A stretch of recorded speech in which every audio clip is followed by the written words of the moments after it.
Yeah, hi, hello everyone. Welcome back to the Salesforce real-time scenarios. In the previous video, we discussed about to the how we are going to fetch the data from the database. So when we are giving to the particular phone number, we have to get it by the data to the from the database, right? So let's see here. Once we click on the submit button, it is calling our server side controller and fetch the data from the database we have discussed in the previous video.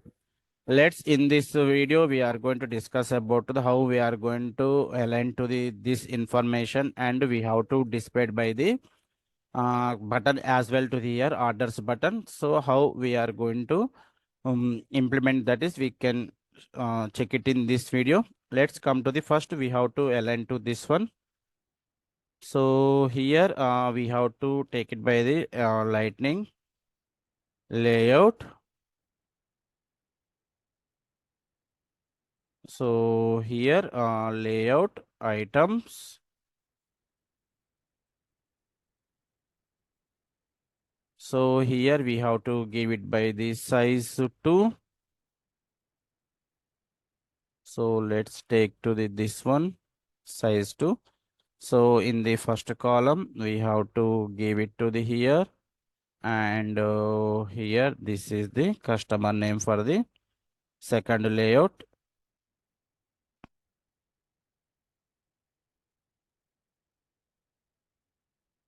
So now come to the here, we have to do the same thing for the rest of things as well.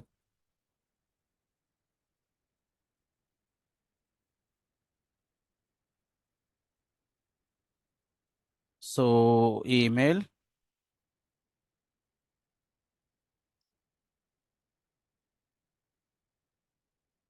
API name of this one, we can give it by the email. And next is the primary phone. This is the API name of the primary phone. This is we can remove. Okay, so here we have taken by the columns 2 for the customer name, email, and phone. Let's deploy this one first. So let's take to the here, refresh by the page. Every time we are giving the number now, instead of that, I am giving by the statically this number temporarily. So here we have to take it to this one. So here give it by the default number is the. So every time we are giving as a developing to that is, that's why here I'm giving the default value. So let's deploy this one as well. Come to the here, we have the refresh automatically appear by the default value here. No need to enter by the again and again, and we have to submit now. That's why here. So it's not reloaded. We can refresh the here. I think so. Here we are not given the value. What we are going to give it now input. So here we hit give it to the value equals to default value will be the appear. So input value, that is the our field name, sorry, property name. Let's deploy it. So now we have to refresh by the page.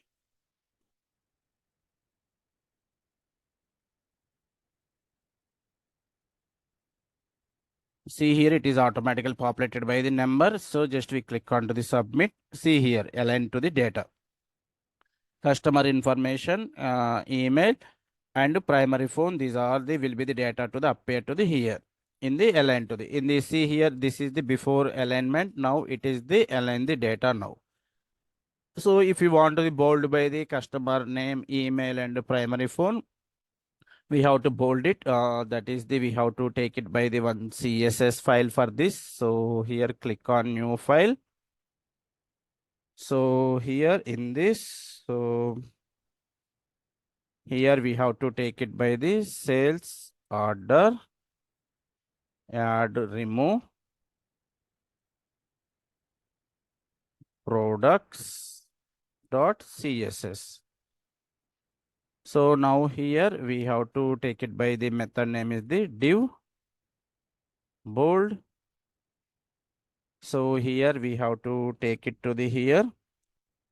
Let's take to the here. We have the font weight.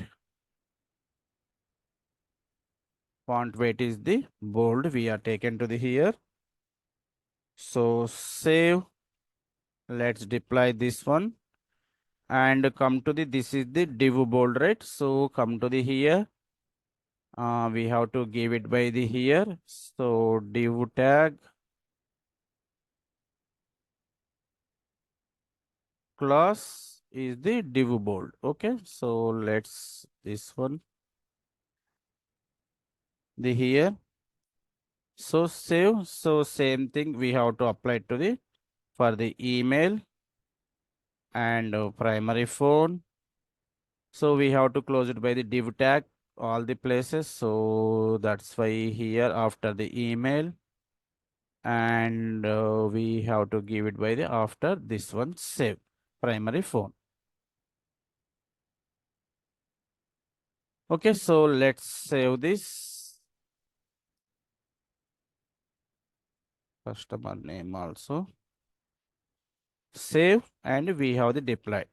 So why we are going to take it by the separate CSV file means we are reusability to the same bold functionality. In future, if they want any changes, we can change it by the, that place, automatically applicable to the all the places. So before refreshing the page, we have the appear like this now. So let's see, we have the refresh by the page.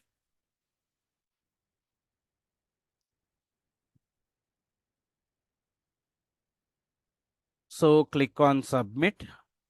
See here, customer name, email, and primary phone are they come by the bold.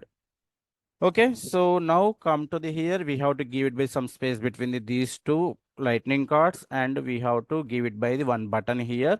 So how we are going to that is, so here we have the started by the, this is right, we can give it by the some space between these two. So one break. And here in this lightning card, we have to take it by the one button. Lightning button variant brand label equals to, so here create orders. So let's come to the here, we have to the take it by the on click. Once we click on to that is right, on click handle order. So let's close this tag, save. We can write it by the latter. This is functionality. At present, we have defined the button. So let's deploy this one.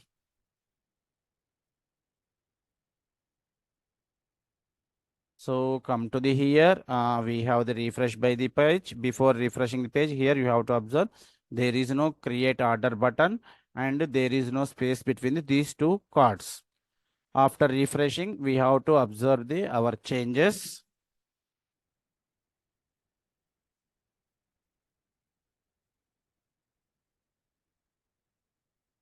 Click on submit. See here. So here we have the space between these two. Order button is the appear this side, right? We have to appear to the here. So we have to give it by the in this. So we have the option is the slot equals to actions. When you are giving the slot equals to actions, automatically appear to the from it is appear. It will be the appear by the here. It will appear by the here. Let's deploy this.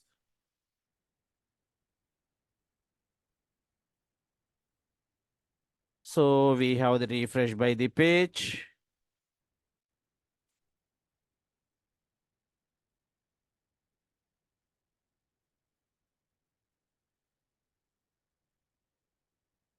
So click on submit.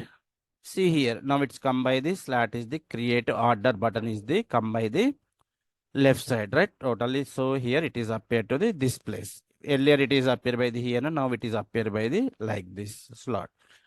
Okay. So our next scenario is the once we click on to the order, we have to display it by the this section. This section and columns like this we want to appear. So how we are going to implement that is we can discuss into the next video. But in the current video, we learned about to the how we are make it as the bold for the customer name, email, and phone number, how we are created by our new CSS file, and how to apply the CSS to the our component, and how we are aligning to the create order button. So these are all we discussed in the current video, and the next video we can discuss about to the how we are going to display by these values. Stay tuned. Thank you.